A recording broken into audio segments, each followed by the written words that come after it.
리갈인데 그 중에서도 꽃이 작고 많이 피는 아이들이 있어요.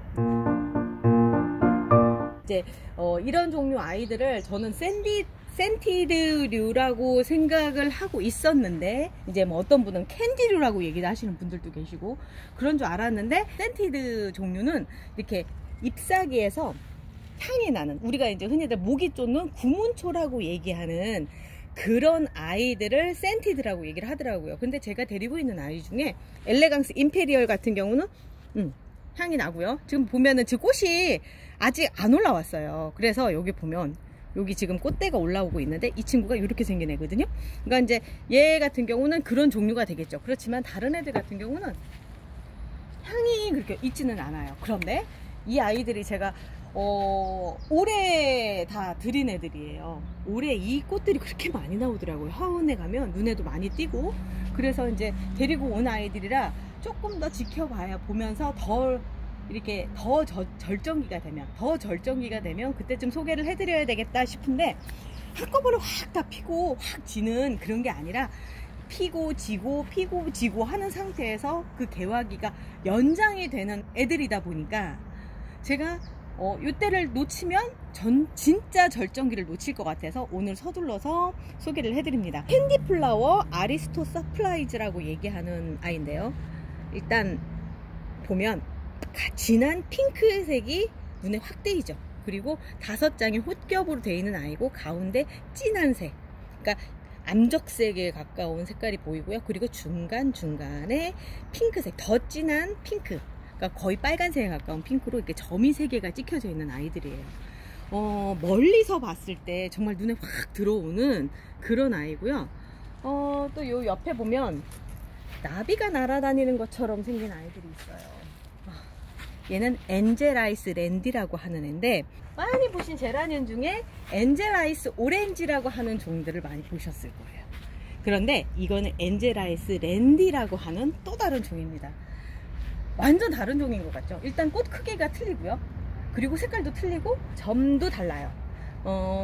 뭐 같은 종이니까 그렇게 됐는데 이제 보여지는 것들은 좀 많이 틀려서 전 다른 종류 이름이 좀 특별할 거, 그러니까 완전히 다른 이름일 거다라고 생각을 했는데, 이 아이가 엔젤아이스 랜디더라고요.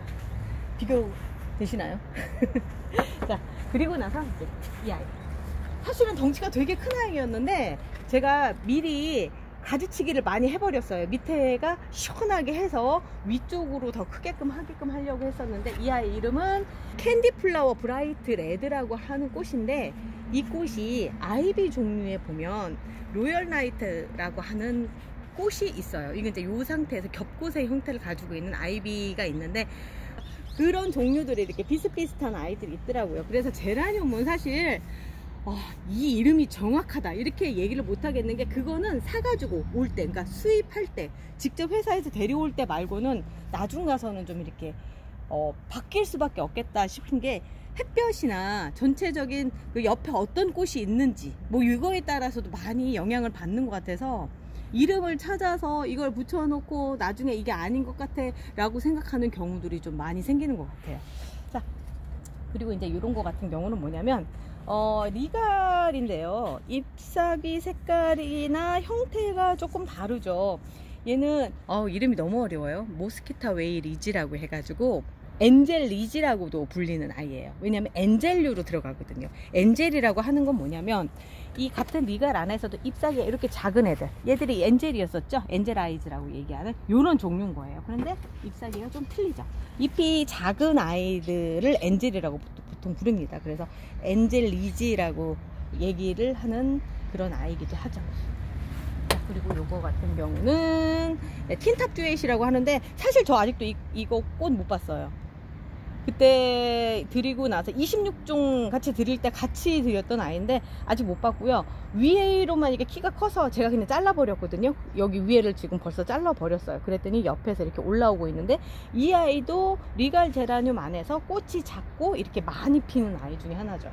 그러니까 이 아이 한번 이제 꽃이 피면 제가 그때 한번 다시 한번 소개를 해 드릴게요. 그러면 조금 더 많을 텐데, 이게 뜻대로 되지가 않는 게 각 각자 다 서로 피는 시점이 틀리기 때문에 같은 몸체 안에서도 이렇게 틀린대요. 지금 보면 여기서 지고 있고 얘는 피고 있고, 그래서 이제 개화기가 긴 거가 장점이 될 수도 있겠지만, 이런 아이들 같은 경우는 같이 소개를 해드리면 참 좋을 텐데 반대일까요? 오히려 다시 한 번 더 소개를 해드릴 수 있어서 그게 더 좋을래나? 조금 더 지켜봐서 이 아이도 이제 꽃이 피면 그때쯤 같이 뭐 스케타 웨이 리지랑 같이 한번 소개를 해드리도록 하겠습니다. 제가 이런 종류의 아이들을 지금 키우면서 느끼는 점은 어떤 거냐면, 요 잠깐 사이에도 꽃잎이 많이 떨어지죠. 좀 청소하기가 힘들어요. 이 훗겹의 특징이기도 해요. 그래서 자꾸 떨어지고 그러는데, 즐기시기 위해선 뭐 가령 이제 이렇게 꽃잎이 떨어지고 흐드러지고 그 바람에 날리고 이런 게 좋으신 분이라면 절대적으로 추천하고요. 나는 정말 집안에 먼지 하나도 남길 수 없다, 나는 정말 지저분한 게 싫다 라고 생각하시는 분들이라면 이제 비껴가시는 게 좋지 않을까. 왜냐면 저도 하면서 제가 좀 성격이 깨끗한 편은 아니거든요. 약간 지저분한 거를 즐기는 형인데도 불구하고 내내 청소하면서 좀 그랬어요. 그래서 이거 소개하면서 한 번 정도는 말씀을 드려야 되겠다 이런 생각이 들었고요. 그에 반해서 이제 제가 이 아이는 그렇게 꽃이 그렇게 떨어진다 이런 생각은 안 해봤던 것 같아요. 이유는 꽃잎이 워낙에 작아서 그러지 않았을까 라는 생각이 드는데, 제가 실내에다 놓고 이렇게 며칠 있으면서 와, 이거 진짜 너무한다 이런 생각이 들었어요. 리갈 제라늄 중에서도 잎이 작은 아이들만 모아서 제가 가지고 있는 한도 내에서 보여드렸습니다. 성장도 빠르고요. 이제 내년에는 더 많이 필 것 같다라는 생각이 들어서 기대를 많이 하고 있는 아이입니다. 오늘 또 같이 해주셔서 감사하고요. 다음에도 또 좋은 내용 가지고 찾아뵐게요.